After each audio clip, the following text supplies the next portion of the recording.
is time for you to eat.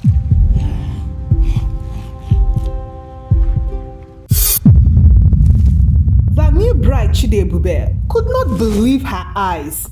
It was still very early in the morning when she woke up and looked out the small window of her new bedroom. There, by the river bank, sat her mother-in-law with a calabash of food resting on her lap. And she ate slowly. She was eating as though she shared a meal with someone unseen in the water. Then, she placed the remaining portion on the flat stone by the river's edge. Chidiebube pressed her face closer to the glass. That was when her body began to itch. Angry rashes spread across her arms and neck as if invisible hand had touched her. She staggered back from the window, clutching her chest and whispered, "Jesus, what is this?" Chidiebube was 30 years old. She was successful and financially stable, but she was unmarried. This was her biggest problem. For years, she had prayed, she had fasted, she had joined endless vigils. At Zion Ministry, she even embarked on a 100-day fast. She begged God to remember her womb and her waiting. Every night, she cried herself to sleep. Every morning, she woke up with hope. "God, when will you answer me? Please, remove my reproach," she would whisper into her pillow. Her friends were getting married. Her younger cousins were having babies. But Chidiebube remained alone. The church mothers would pat her shoulder and say, "Your time is coming." But when? Her mother called her every week. "Chidiebube, what are you waiting for? You are getting old. Find a man and marry him." "Mama, I am praying. God will send the right man." "Prayer is good, but you must also help yourself," her mother would reply. But Chidiebube believed in waiting for God's choice. She would not settle for less. On the 70th day of her fasting, everything changed. She was leaving the evening service when she bumped into a man at the church gate. He was tall and gentle. His voice was soft when he helped her pick up her fallen Bible. "I'm sorry, sister. Are you okay?" he asked. She looked into his eyes and saw kindness. "Yes, I'm fine, thank you. I am Kunle," he said with a smile. Chidiebube. They talked for a few minutes and she noticed how he spoke about God. His faith was very strong. His words were full of scripture. When he offered to pray for her, she felt something shift in her spirit. "This is him," she thought. "This is my husband." They began to meet for prayer sessions. Kunle was a prayer warrior. He prayed with fire and passion, but there were small things that bothered her. When she asked to meet his family, his face would change. "My mother is traditional. She needs time. After the wedding, things will be easier." "Traditional how?" Chidiebube pressed. "You know how village mothers can be, set in their ways, but she will love you." His eyes would dart away when he said this, but Chidiebube was too happy to worry about that. One evening, her bridesmaid Joy pulled her aside. "Chidi, I was talking to some people from Kunle's village. They said his family doesn't fetch water at night. Isn't that strange?" Chidiebube laughed. "Joy, you worry too much. Maybe they have good water storage." But the comment stayed in her mind. When Kunle proposed 3 months later, Chidiebube dropped to her knees in tears. Yes, 1,000 times yes, I will marry you." Finally, her prayer has been answered. The family celebrated. The wedding preparation were fast. Chidiebube felt she had entered her long-awaited destiny. She bought her wedding dress with joy in her heart. She planned the reception with a smile on her face. God is faithful. She told everyone who would listen, "He has removed my reproach." The wedding day was beautiful. Kunle's mother, Mama Kunle, was quiet during the ceremony. She smiled, but her eyes held secret. She blessed the union, but her words felt heavy. "Welcome to the family, my daughter," she said, but something in her tone made Chidiebube shiver. During the reception, Chidiebube noticed that Mama Kunle didn't eat the rice and stew that was served. She had brought her own small calabash of food. When Chidiebube asked about it, Kunle quickly changed the subject. After the wedding, they moved to Kunle's family compound in the village. It It was a quiet place surrounded by trees. The Niger River flowed behind the house, and its sound was constant. The house was old but comfortable. Mama Kunle lived in the main building while they stayed in the smaller house behind it. The compound was peaceful, but there was something strange about it. The first night, Chidiebube could not sleep well. She heard strange sounds from the river. It sounded like whispers. When she mentioned it to Kunle, he laughed. It's just the water flowing over rocks. You will get used to it. But that night, she noticed something else. When she went to get water for her bath, Kunle stopped her. Don't fetch water after sunset, he said quickly. Why? It's not safe out there. The riverbank is slippery in the dark. Chidiebube, remember Joy's strange comment about not fetching water at night? Kunle, is there something you are not telling me? No, my love, I just want you to be safe. But his eyes held the same fear she had seen during their courtship. The second morning changed everything. Chidiebube woke up early. The sun was not yet up, and the house was quiet. She went to the window to watch the sunrise over the river. That was when she saw her mother-in-law, Mama Kunle, sat by the river bank with a calabash of food on her lap. She ate slowly, as if she was sharing the meal with someone. She would take a spoonful, chew it, then look at the water. She would nod as if someone was talking to her. After eating half the food, she stood up. She placed the remaining food on a flat stone by the water edge. Then she knelt down and whispered something to the river. The water seemed to respond, creating small ripples even though there were no wind. Chidiebube pressed her face closer to the window to see better. The moment she did this, her skin began to itch. Red rashes appeared on her arms and neck. They burned like fire. She stumbled backward. Her heart was racing. Jesus, what is happening to me? She whispered. The rashes faded away after a few minutes, but the fear remained. At breakfast, Chidiebube could not eat. She kept thinking about what she had seen. Kunle, I saw your mother by the river this morning. She was eating there. Why does she do that? Kunle's face hardened. His spoon clattered against his bowl. Don't trouble Mama. She is old. This is how she prays. Prays? By eating by the river. Chidiebube, leave it alone. His voice was sharp. She has her ways. Don't just interfere.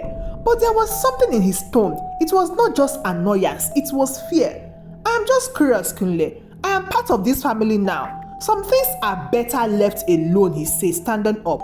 Trust me on this one. He left for work, and Chidiebube was alone with her thoughts and her fears. As the days passed, Chidiebube noticed other strange things.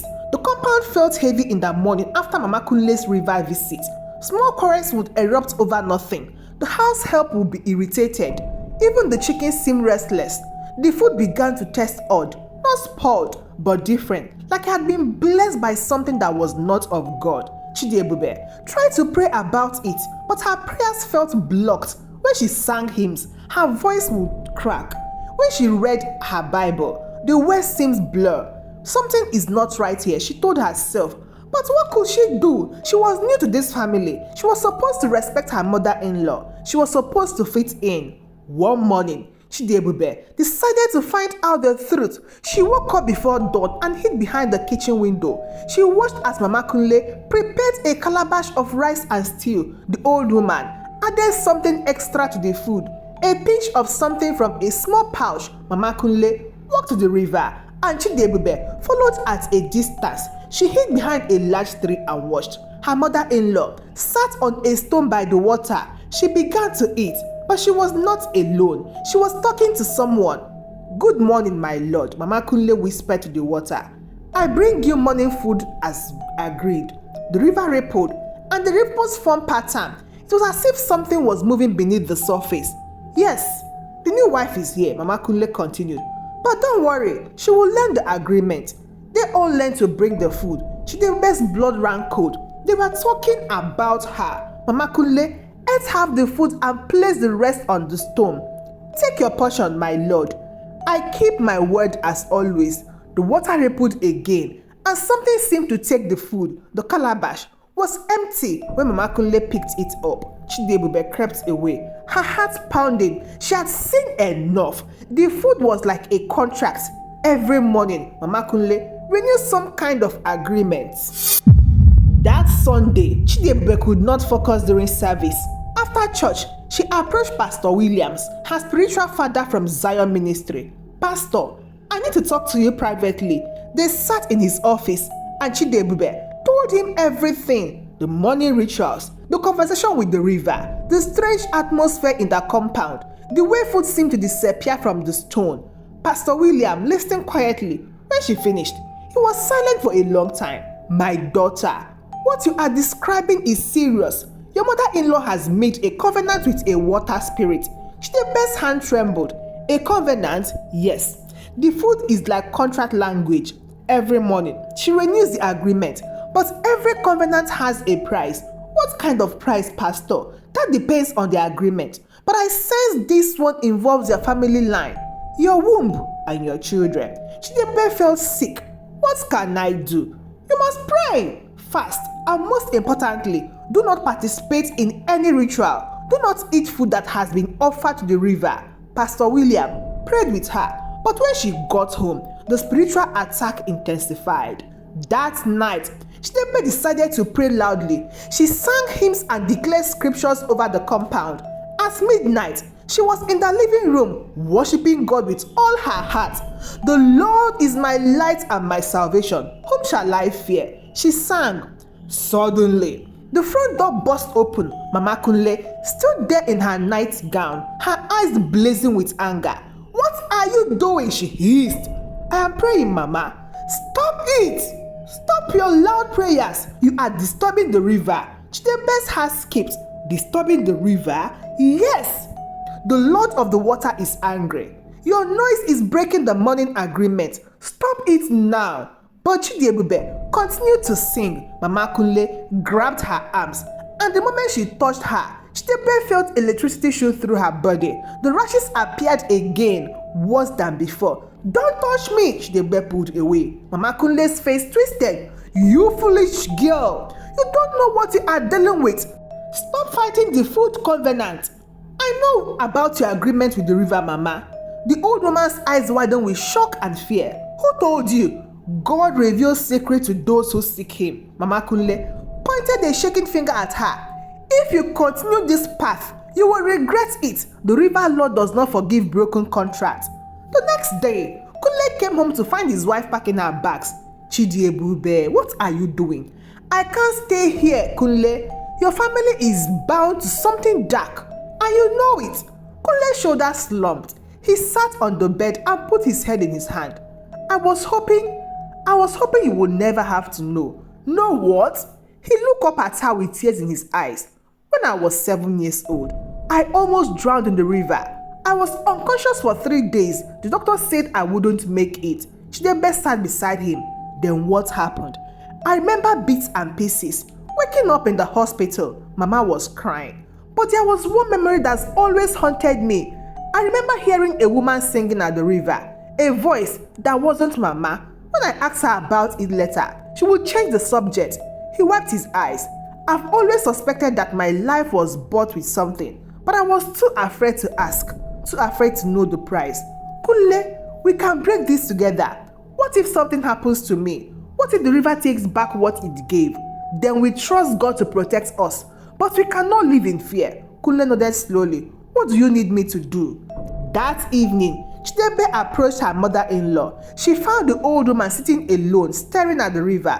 "Mama, I want to understand. Tell me what happened when Kunle was a child." Mama Kunle was quiet for a long time. Then she began to speak, her voice heavy with years of burden.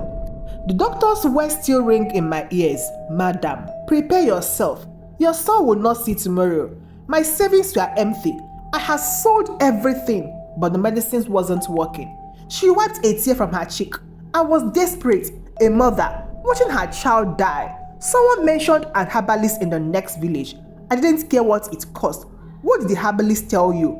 "He said the river spirit could save Kunle, but every blessing has a price. I would have to feed the Lord of the water every morning, and the first child born to our family would belong to him. Their womb would be closed until they agreed to continue the food covenant." Chidiebube's heart sank. Now she understood why she hadn't gotten pregnant. Mama Kunle nodded. "I didn't know you then. I only knew my son was dying. I would have agreed to anything. I'm I'm sure you will do the same for your child. Mama, you are a desperate mother, but now we know the truth. We can break this. Child, I've been bringing food to that river for 25 years. I am too old to fight. You don't have to fight alone. That night, Chidiebube fasted and prayed for breakthrough. In her dream, she found herself standing by the river. The water was crystal clear, and she could see beautiful things at the bottom: gold, jewelry, precious stone, baby clothes. A voice spoke from the water. It was smooth and persuasive. Why are you fighting me, daughter? I am not your daughter, but you could be. Look at what I can give you. The water showed her images. She saw herself pregnant, holding twin babies. She saw herself wealthy and respected in the community. She saw Kunle looking at her with love and pride. All you have to do is bring me food every morning, just like Mama Kunle. It's a small price for such a great blessing. The voice became more persuasive. It began to put her own prayers back to her. Didn't you ask God to remove your reproach? Didn't you cry? Remember my womb. I remember. I can give you what God is delaying for you. The temptation was strong. Chidiebube had wanted children for so long. Here was someone offering her everything she desired, using her own prayer words. What is the real price, she asked. The voice laughed. Smart girl, your children will serve me, and their children will serve me, generations after generations. But you will have your heart desires. No, Chidiebube screamed in her dream. That's not God's voice. God doesn't make contracts with our desperation. I will not trade my children's soul for counterfeit mercy. She woke up, sweating and shaking, but she was more determined than ever. The next day, Chidiebube called her two powerful prayer warriors from her church, Sister Mary and Sister Grace. She also asked Pastor Williams to come. She told them everything. We need to break this covenant, Pastor Williams said, but it will not be easy. The enemy has had years to establish stronghold in this place. They planned a 3-day vigil in the compound. From Friday night to Sunday morning, they will pray without stopping. There was one neighbor, Mr. Emeka, who scoffed when he heard about the prayer vigil. These young wives always blame the old ways for their problem. The river has blessed this village for the generations. But Chidiebube ignored the skeptics. She focused on the battle ahead. Friday night, the prayer team gathered in the living room. They anointed the doors and windows with oil. They declared scriptures over the compound. They sang worship song. At first, everything was peaceful. But as midnight approached, the atmosphere became thick. The river began to make strange sound. It was not the normal flow of water. It sounded like voices, angry voices. Mama Kunle stayed in her room, but they could hear her pacing. Sometimes she would cry out in her sleep, "The food! I must prepare the food. The spirits are being stirred up," Pastor Williams said. This is normal. Keep praying. They prayed harder. They quoted Psalm 91. They declared victory in Jesus' name. Then the attacks began. The windows began to shake even though there were no wind. The temperature in the room dropped suddenly. Sister Mary began to feel dizzy, but she continued to pray. At 2 a.m., they heard a loud splash from the river, then another, as if large things were jumping in and out of the water. "Don't be afraid," Pastor Williams said. "Greater is he that is in us than he that is in the world." At 3 a.m., Mama Kunle began to scream. They ran to her room and found her on the floor, breathing as if she was in pain. "The food! I must take the food to the river. The morning agreement." They are waiting. But Pastor Williams held her down gently. "Mama, you are free in Jesus' name. You are free." The old man looked at him with eyes that were not her own. When she spoke, her voice was deep and not human. "She belonged to us. The food covenant was made in blood. You cannot break what was sealed with blood." Saturday night, something unprecedented happened. The river swelled unnatural. It was not the rainy season. The water began to flood the compound. Only their compound. The neighboring houses were untouched. Mr. Emeka watched in amazement from his dry yard as water stopped exactly at the gate of Kunle's compound. The flood was precise, controlled, and supernatural. "The spirits are angry," Mama Kunle screamed. "Now fully conscious. We will all die if I don't bring the morning food." But Chidiebube was not afraid anymore. She had seen the enemy's plan. She understood the battle, and she was ready to fight. "No one will die," she declared. We will serve the God who controls all waters. Even this river must bow to his name. She began to sing. When the enemy comes in like a flood, the Spirit of the Lord shall lift up a standard against him. As she sang, the water began to recede. Mr. Emeka watched in shock as the flood pulled back, as if commanded by an invisible force. On Saturday night, the final battle, Mama Kunle had prepared the usual calabash of food out of habit and fear. But instead of taking it to the river, Chidiebube took it from her. "What are you doing?" the old woman cried.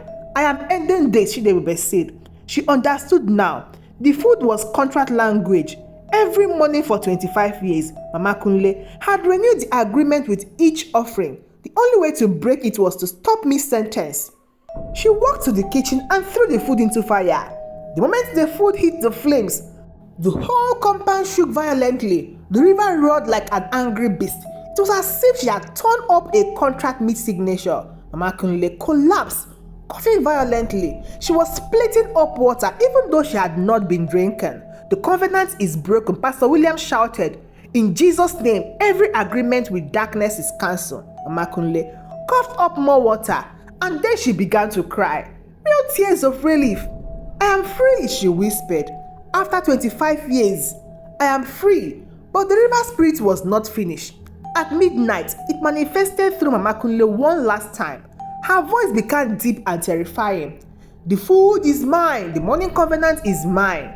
You cannot break what was spoken at the water. Nothing belongs to you," Chidiebube shouted back. "This family belongs to Jesus Christ." She opened her Bible and began to read Psalm 23. "The Lord is my shepherd, I shall not want." The entity in Mama Kunle's voice screamed, "Stop! He makes me lie down in green pastures. He leads me beside still waters. The waters are mine. He restored my soul. He leads me in the path of righteousness for his name's sake." Mama Kunle's body convulsed, but Chidiebube continued reading. "Yes, though I walk through the valley of the shadow of death." Suddenly, Mama Kunle let out a final scream and then went limp. When she opened her eyes, they were clear. The spirit was gone. Sunday morning came with unusual peace. The river was quiet.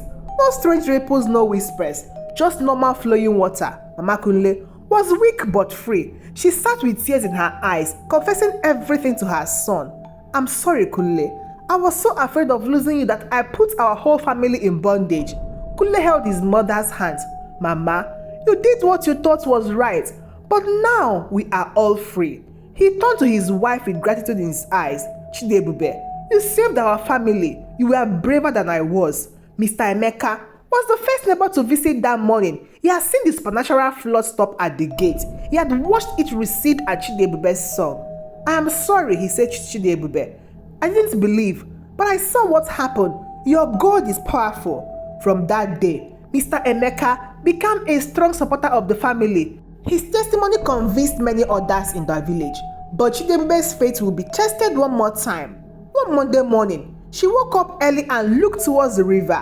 She heard faint chewing sound, as if someone was eaten by the river.